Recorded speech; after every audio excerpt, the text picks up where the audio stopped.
ओम शांति। आज प्यारे मीठे बाबा की मुरली मंथन की डेट है 8 अक्टूबर 2022। तो आज बाबा ने जो समझाया है वो सभी की बुद्धि में इस तरह से बैठ जाएगा ना कि बस सब माला माल हो जाएंगे। तो सुनते हैं। बाबा ने कहा, मीठे बच्चे, तुम्हारी पढ़ाई बुद्धि की है। बुद्धि को शुद्ध करने के लिए प्रवृत्ति में रहते बहुत युक्ति से चलना है। खान पान की भी परहेज रखनी है। व्यर्थ चीज़ें नहीं धारण करनी है। और यह पढ़ाई बुद्धि की है।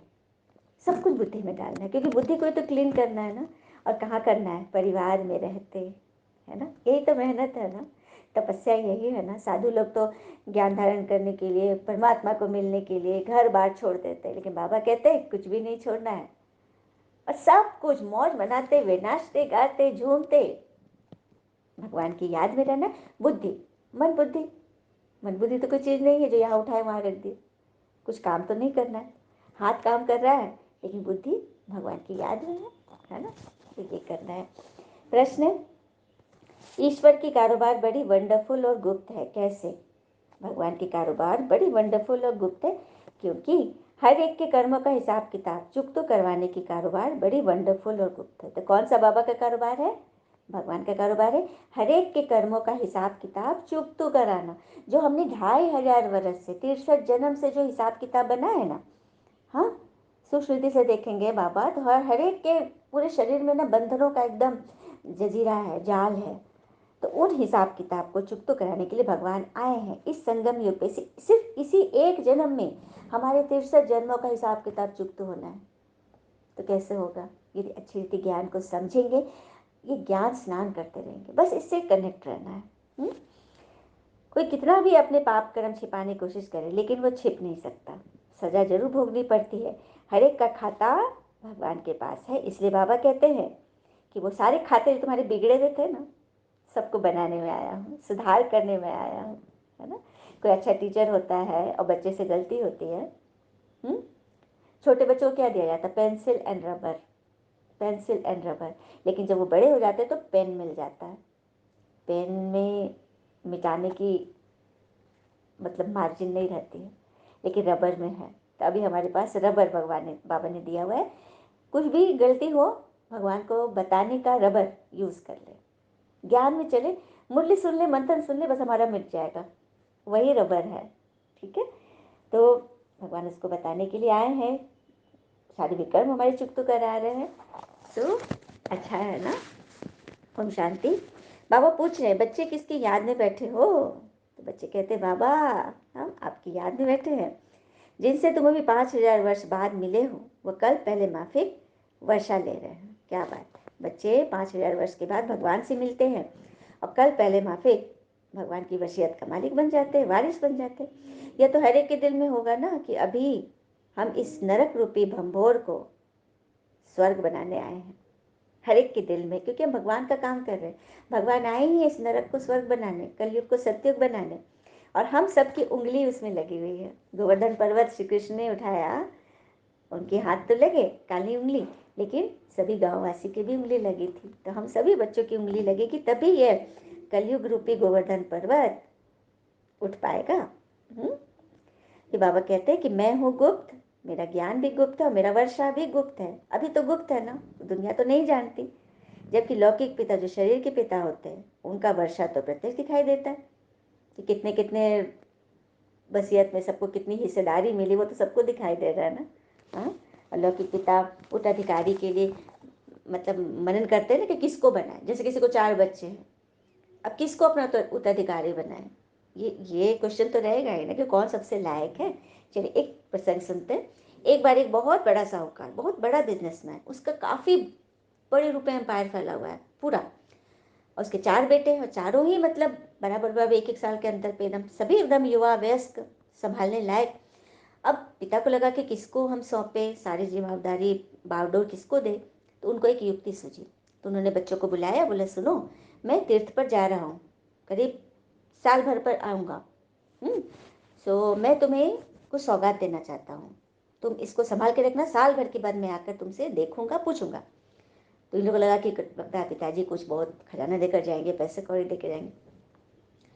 और जब उन लोग को बुलाया उसके बाद अपने पोटली से एक एक गेहूँ, एक एक मुट्ठी गेहूँ चारों बच्चों को दे दिया और बोला कि ये तुम संभाल के रखो, मैं आऊँगा तो देखूँगा।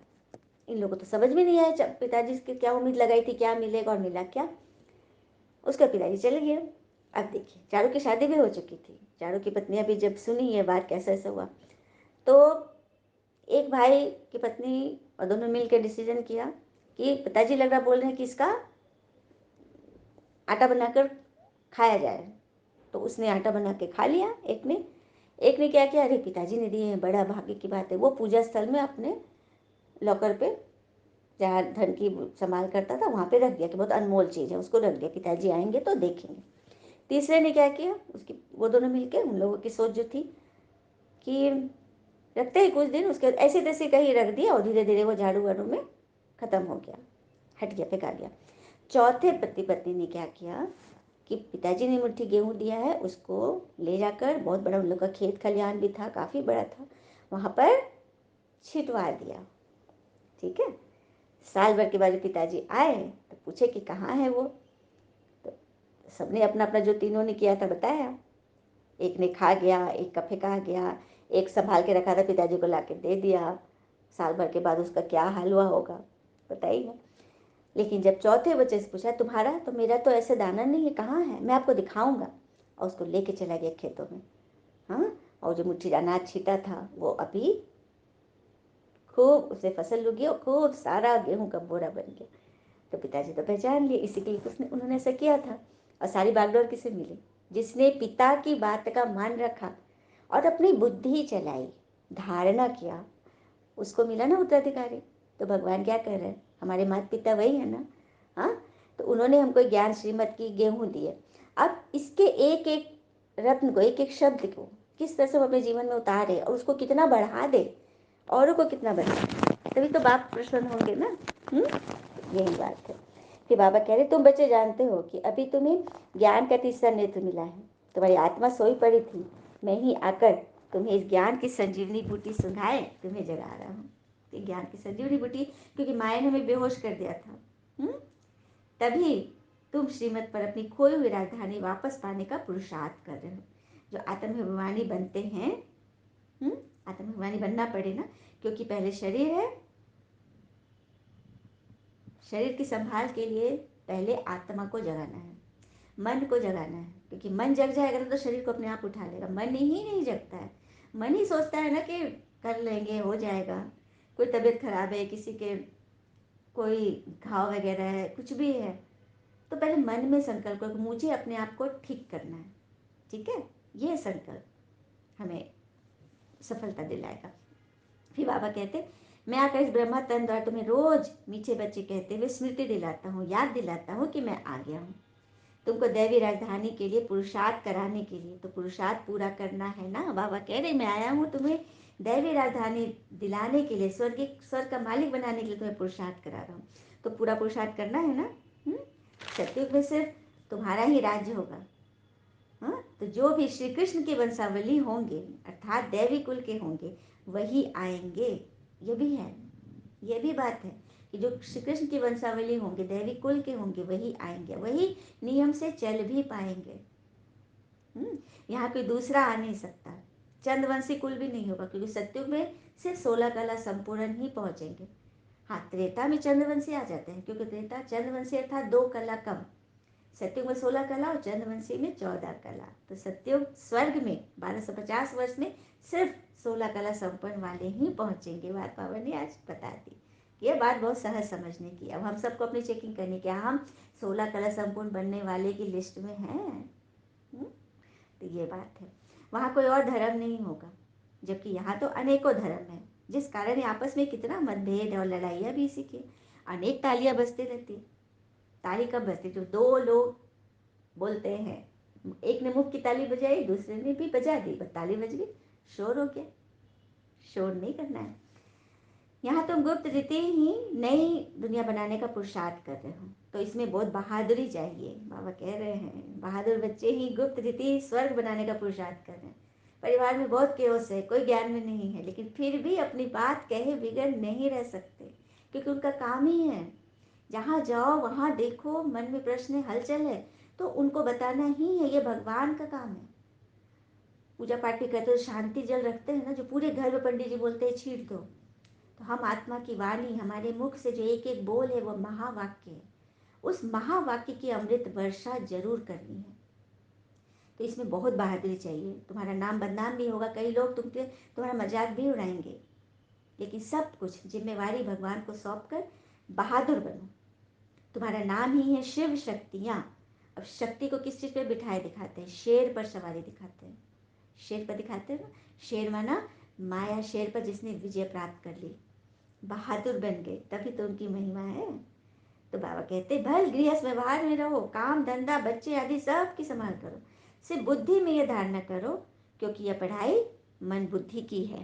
बाबा बार बार इस बात को क्लियर क्यों करते हैं? क्योंकि यह पढ़ाई मन बुद्धि की है। बस युक्ति से चलते रहो। हर एक का अपना कर्म बंधन, अपना अपना पाठ है। कोई बांधेली है, बंधी हुई है बंधन में, तो कोई बंधन मुक्त है। बंधन मुक्त अर्थात शरीर में रहते, परिवार में रहते भी बंधन मुक्त। मतलब किसी ने कुछ बोला, किसी ने टोका, किसी ने कुछ गलत व्यवहार किया जो मेरी इच्छा के बिल्कुल विरुद्ध है, जिसपे मैं उसके साथ नहीं जा सकती उसकी इच्छा पे, वहाँ पर भी हम मुक्त हैं। हम शुभ भावना बस रखते रहेंगे। जरा भी मन में एक क्वेश्चन भी फंसा, ये ऐसा वो ऐसा क्यों नहीं, तो मन फंस गया, हम बंधन में आ गए। हाँ, कोई तो चतुराई से भू भू कर सभी को ज्ञान में ले आते हैं। क्या बात है, बहुत चतुराई से भगवान को साथ रख के ज्ञान की भू भू करके, से भ्रमरी भ्रमरी कैसे अपने आप समान बनाती है दूसरे को, छोटा सा कीड़ा को पकड़ के एक बिल में डालती है और निरंतर भू भू भू भू करते रहती है, और वो सुनते सुनते सुनते वो भी उसके समान भ्रमरी बन जाता है ना। ये रहस्य है। तो ज्ञान की भू भू, जहाँ भी मिलो अपनी बात जरूर बताओ करके वो ज्ञान में ले आते हैं। और बाबा का फरमान है कि मैं आया ही हूँ तुम्हें भक्ति का फल देने।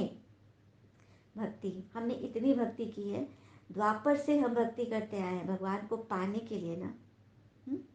भगवान को पाने, उनसे मिलने के लिए ना, अपनी कामना पूर्ति के लिए ना, कितना पूजा पाठ किए ना। तो भगवान कह रहे हैं कि मैं आया ही हूँ तुम्हें भक्ति का फल देने। तो सभी ताली बजाइए कि मेरा बाबा आ गया, हमारे लिए आ गया है। तो जरूर भगवान की मानना है। बार बार मंथन में आता है, भगवान को तो सभी मानते हैं, हम लोग भी मानते हैं, लेकिन अब क्या करना है? भगवान की मानना है। ताकि, क्यों मानना है? देखिए, ताकि बेगर सजा खाए हमारे सारे हिसाब किताब चुप्त हो जाए। पांडवों का मिसाल है ना, विनाश काले भी उनकी प्रीत बुद्धि किससे थी? ईश्वर के साथ थी, है ना। तो हम बच्चे वही हैं, अभी वही विनाश काले चल रहा है, तो प्रीत बुद्धि के लिए भगवान हाथ बढ़ाए हैं। बाबा को याद करने का हड्डी हड्डी पुरुषार्थ करना है, मतलब अपने नस नस में सेवा भरी हो, सेवा करने का पुरुषार्थ करना है। बाहर भी गए, बाहर गए, घर आए, मित्र संबंधी आदि दूर हो गए, लेकिन फिर भी हाल समाचार लेते रहना है, पूछते रहना है कि मंथन चल रहा है ना, मन में कोई प्रश्न है तो आप पूछे, क्योंकि जो नए बच्चे हैं ना, उनके मन में बहुत सारे प्रश्न आएंगे कि ऐसा क्यों, वैसा क्यों नहीं। हाँ, तो हाल समाचार लेते रहना है, सबकी खुश खराफत संभाल करती रहनी है। कि बाबा कहते हैं यह युग, यह संगम युग कल्याणकारी युग है, पुरुषोत्तम संगम युग का यह मेला है, जहाँ आत्माएं और परमात्मा का मिलन होता है। प्रयागराज का कुंभ का मेला सबको पता है ना, संगम का मेला जहाँ 3 नदियाँ मिलती है ना। तो यहाँ भी 3 नदियाँ कौन सी है? 3 रास्ता कौन सा है? एक आत्मा हो गए, एक परमात्मा और एक संगम युग। ये तीनों का मिलन यहाँ होता है। ज्ञान गंगाएं हम हैं, बाबा ज्ञान सागर, और ड्रामा तो है ही युग। परंतु देह अभिमान न टूटने के कारण इस अनमोल वर्षे को गवा देते हैं कई बच्चे। देह अभिमान ही नहीं टूटता है, इसका उसका क्या, क्यों, कैसे, ऐसे वैसे, अतीत की बातें, भविष्य की चिंता में ऐसा फंसे है ना कि बस इस अनमोल वर्षे को गवा देते। जब परमात्मा खुद शिक्षा दे पढ़ा रहे हैं, हाँ, फिर भी नहीं चलेंगे तो क्या करेंगे? अपने पद को खुद ही लकीर लगा देंगे, अपनी किस्मत पे लकीर लगा देंगे। तो बच्चों की दिल एकदम साफ रहनी चाहिए, साफ सुथरी, अर्थात किसी ने कुछ बोला, बच्चे ने कोई मेरी बात नहीं मानी, बच्चे अपनी मनमानी कर रहे हैं, किसी भी तरह की बात से आप दर्द में मत आओ, जरा भी अहंकार ना हो। अब अहंकार को समझाओ, अहंकार ये नहीं कि हमको अपने रूप का, गुण का, पैसे का, अपनी कला का अहंकार, वो तो मोटे तौर का अहंकार है जो साफ दिखाई दे रहा है सामने। सूक्ष्म अहंकार क्या है?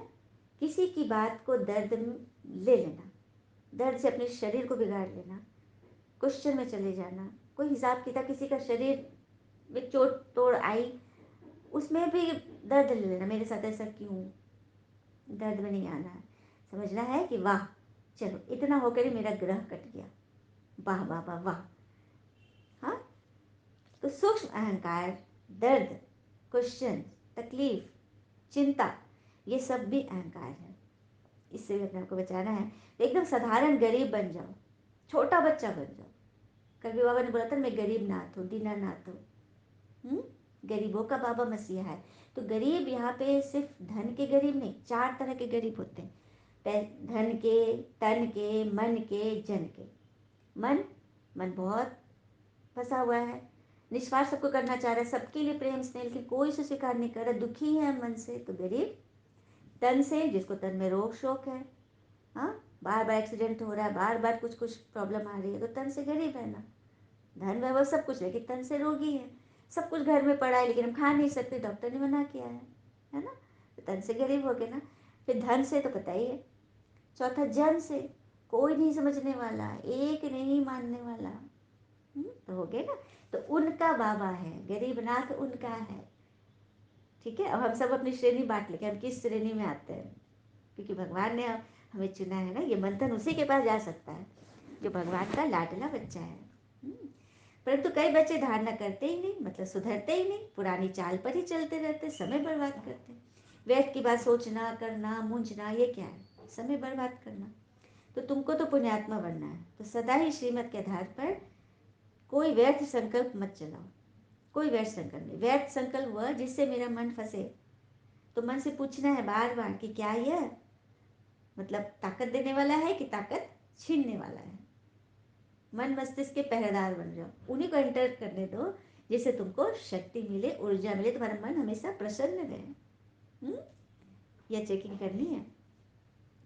और बाबा से कुछ छिप नहीं सकता, बाबा सब देखते हैं कि बच्चा किस तरह से पुरुषार्थ कर रहे हैं।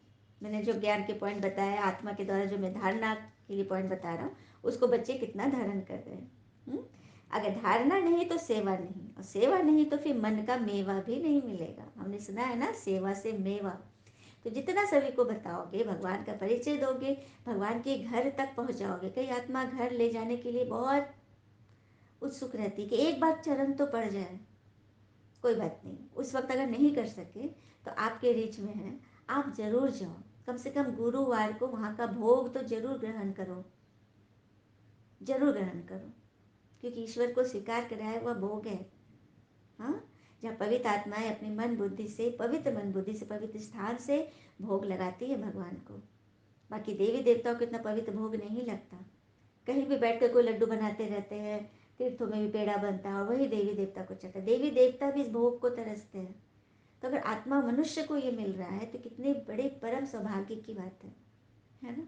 तो बच्चों को जग जाना चाहिए। कई बच्चे बाबा बाबा कहकर फिर हाथ छोड़ देते, तो वही मिसाल है ना, गज को ग्राह ने पकड़ लिया, भारी भरकम हाथी को मगरमच्छ पकड़कर खींच कर ले जाता है। तो ऐसा नहीं, ठीक है।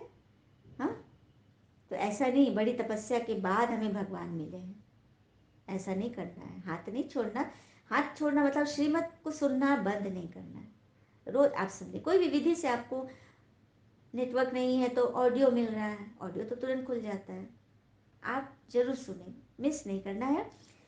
क्योंकि भगवान स्वयं मिले हैं, जिसको हम इतना पुकारते ढूंढते आए। सभी धर्म पिता ने जिनको याद किया, सभी धर्म पिता का चेहरा याद कीजिए। क्राइस्ट हो गए, मोहम्मद हो गए, साईं बाबा हो गए, गुरु नानक हो गए, हाँ, हमारे राम जी, कृष्ण जी, सभी ने शिवलिंग को याद किया।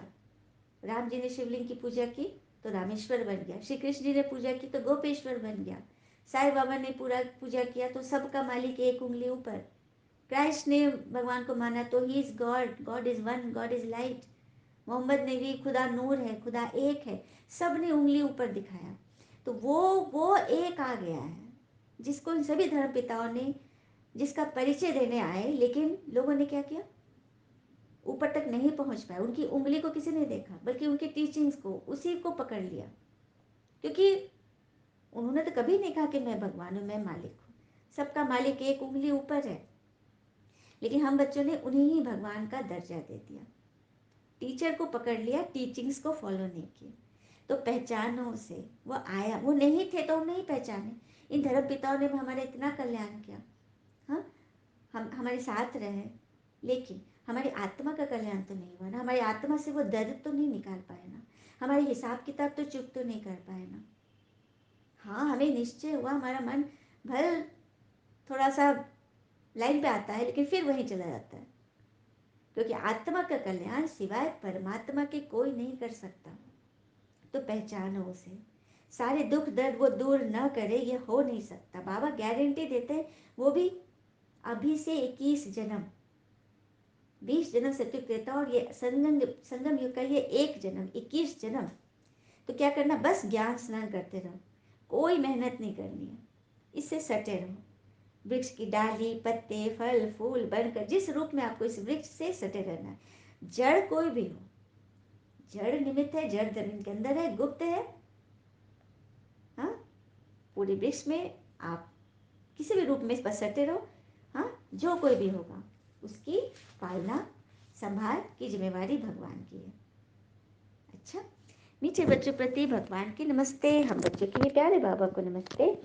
धारणा के लिए मुख्य सार, पहले पॉइंट, इस विनाश काल में दिल की सच्ची प्रीत एक ईश्वर से लगानी है, उनकी श्रीमत पे चलना है। दूसरी पॉइंट, सच्चे बाबा से सच्चा सदा सच्चे रहना है, कुछ भी छिपाना नहीं है। देही अभिमानी बनने की मेहनत करनी है, देही अभिमानी बनो। देह अभिमान भी समझे ना, हम अभिमान को समझा ना हमने, किसी बात के क्वेश्चन में, दर्द में, चिंता में जाना देह अभिमान है, सूक्ष्म अभिमान जो हमें ईश्वर से दूर करता है। कहते हैं ना कि खुद का माइनस पॉइंट अगर जान ले तो ये सबसे बड़ा प्लस पॉइंट है। अपनी कमी कमजोरियां जाने, और ये मंथन हमें उससे ऊपर उठा देगी। क्योंकि भगवान की वाणी है, हम इसे इसमें निश्चय करें। विनाश काले प्रीत बुद्धि रखे, भगवान से वरदान। दुख की लहरों से न्यारे रह, प्रभु प्यार का अनुभव करने वाले खुशी के खजाने से संपन्न बनते हैं। दुख की लहरों से भगवान आए हमें न्यारा करने। हमने भक्ति में सुना है ना, ईश्वर भव सागर पार लगाते, गाय की पूंछ पकड़ लो, भव सागर पार हो जाएगा। तो ये मंथन, ये मुरली गाय की वो पूंछ है, जिसको पकड़कर हम इस दुनिया के सारे कर्मों के हिसाब किताब, सारे दुख तकलीफ चिंता परेशानी से न्यारे हो जाएंगे, बच जाएंगे, और भगवान के प्यार का अनुभव करने वाले सदा खुशी के खजाने से संपन्न बन जाएंगे। तो जो खुद संपन्न है, तो क्या उससे मिलकर औरों को खुशी नहीं मिलेगी? हाँ, जहाँ लाइट हाउस रूप में आप हो, तो आपके प्रकाश से क्या औरों के मन का अंधेरा नहीं मिटेगा? लेकिन उस अंधेरा को मिटाने के मन बुद्धि के द्वार खोलने होंगे। आप, आपके अंदर लाख प्रकाश है, आप कहीं गए हो लेकिन कोई अपने घर का दरवाजा खिड़की बंद किए हुए हैं, तो आपका प्रकाश नहीं जाएगा वहाँ। प्रकाश लेने के लिए अपने मन बुद्धि के द्वार खोलने हैं, निश्चय करना है कि भगवान पढ़ा रहे हैं। तो हम हमेशा दुख की लहरों से हमारा किनारा हो जाएगा, हम हर बात को इजीली हैंडल कर लेंगे और खुशी खुशी कर लेंगे। घर में माहौल बदल जाएगा, हमारे बच्चे बच्ची सभी प्यार से हमारे साथ रहेंगे। और कोई माँ घर को, माँ ही तो संभालती है, तो माँ स्वयं को संभाल ले। जब उसको संभालने के लिए स्वयं भगवान आ गए, तो भगवान के नियम पे चलना है ना, और कुछ विशेष नहीं करना है, सिर्फ इस मंथन से सटे रहें। तो ये भगवान चाहते हैं। तो ऐसे न्यारे और परमात्म प्यारे बच्चे ही खुशी के खजाने से संपन्न बन जाते हैं। स्लोगन, त्रिकालदर्शी व त्रिनेत्री वह है जो माया के बहु रूपों को सहज ही पहचान ले। तो माया को कैसे पहचानना है? किसी बात के हलचल में हम आ रहे हैं, कहीं पर मेरा मन फंस रहा है, दर्द हो रहा है एक सेकंड भी, तो वो माया की बहुरूपी है। बहुत रूप से माया हमें फंसाती है। और कहते भी नहीं, एक जमाना था जब परिवार के लिए लोग अपनी खुशियों को त्याग देते थे, नहीं, और आज अपनी खुशी के लिए परिवार को त्याग दे रहे हैं। नहीं, तो सिर्फ अब बाबा बोलते खुशी खजाने से संपन्न बनो, तो सिर्फ हमें नहीं बनना है, हमें तो औरों को भी बनाना है। अपना पूरा परिवार, ये एक परिवार ही नहीं, हमारा तो पूरा विश्व ही परिवार बन गया। तो खुशी खजाने से सबको संपन्न बनाना है। अच्छा, ओम शांति। शुक्रिया मीठे बाबा व बाबा के प्यारे प्यारे बच्चे। All is well always. Om Shanti.